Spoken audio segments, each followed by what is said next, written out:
9C, belajar bersama Ibu Rita. Assalamualaikum warahmatullahi wabarakatuh. Kami dari kelompok Black Blue. Perkenalkan nama anggota-anggota dari kelompok kami. Saya Latifah Diniati, Si Nabila, Saya Repa Karmila, Siti Hadijah, Maulivia, Muhammad Aditya.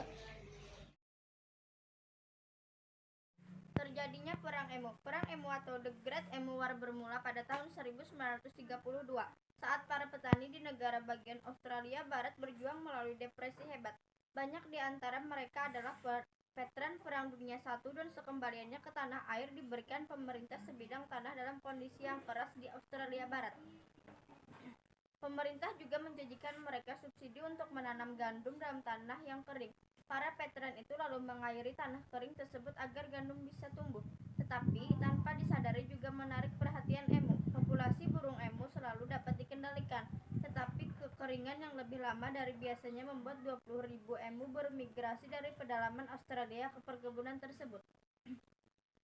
Masalah lainnya adalah burung-burung besar itu menggunakan kaki mereka untuk menerobos pagar di sekitar perkebunan, sehingga menciptakan pintu masuk bagi kelinci. Kelinci-kelinci liar juga membawa malapetaka karena memakan gandum dan merusak bangunan.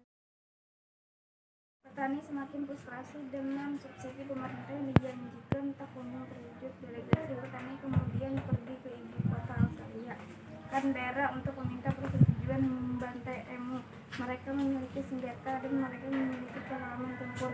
Mereka siap untuk pergi berperang. Menteri Pertahanan Australia saat itu Sir Geoffrey Peelage menyetujuinya, tapi dengan satu syarat: perang bukan dilakukan oleh para petani, tetapi militer Australia.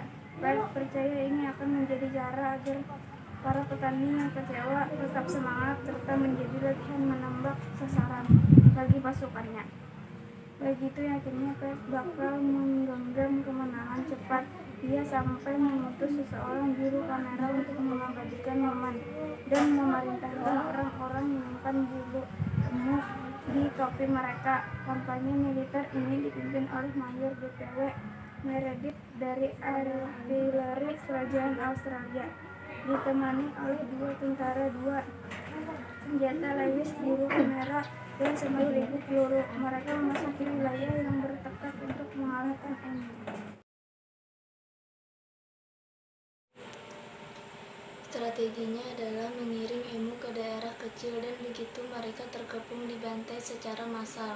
Serangan direncanakan terjadi pada Oktober, namun misi mengalami kemunduran karena hujan lebat menyebabkan berpencar, sehingga sulit diserang. Pada 2 November mereka mencoba lagi, tetapi lagi-lagi mendapat masalah. Tidak memperhitungkan kekuatan militer, burung besar yang tidak bisa terbang itu, emu sebenarnya adalah burung yang strategis.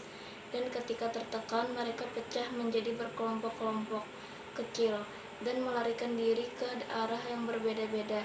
Hal ini membuatnya tidak mungkin untuk mengurung mereka. Pada suatu kesempatan, tim militer berhasil cukup dekat dengan sekelompok kecil emu, tetapi tetap saja kesulitan menghabisi target. Senjata Lewis berulang kali macet dan ketika bisa beroperasi lagi, emu terbukti sangat tahan terhadap peluru. Peluru seperti memantul dari tubuh emu. Dilaporkan bahwa satu emu sempat ditembak 6 kali dan masih bisa kabur. Dalam upaya kedua ini, tentara Australia hanya bisa membunuh 20 emu. Segera setelah itu, gencatan senjata diperintahkan, dan Meredith yang frustasi berkomentar, "Jika kita memiliki divisi militer dengan kemampuan menembak peluru ke burung-burung ini, mereka akan menghadapi pasukan manapun di dunia.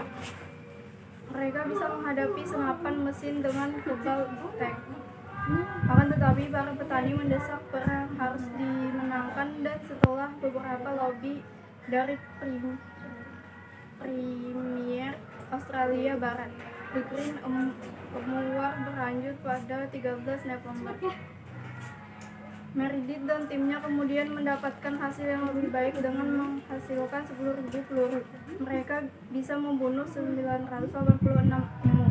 Secara kuantitas memang lebih baik daripada membunuh 20 di percobaan pertama, tetapi rasionya tetap sampai 20%.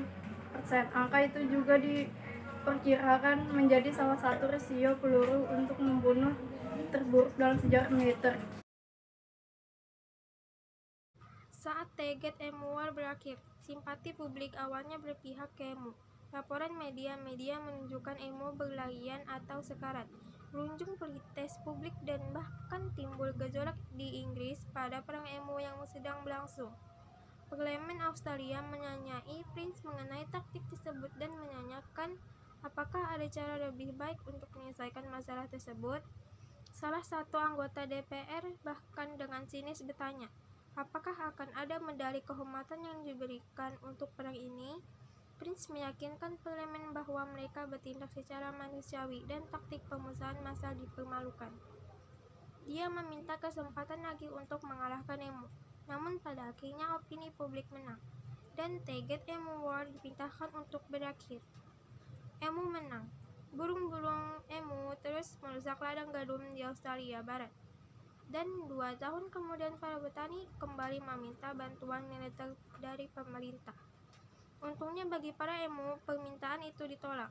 Banding diajukan lagi oleh petani Australia Barat pada tahun 1944 dan 1948. Tetapi lagi-lagi ditolak. Australia lalu mempelajari cara-cara pencegahan dan tidak pernah lagi terlibat dalam pertempuran dengan emu. Emu terlalu kuat. Mereka memenangi Teget Emu War, kisah perang ketika manusia kalah dari burung. If we want one of your cars, we'll certainly let you know.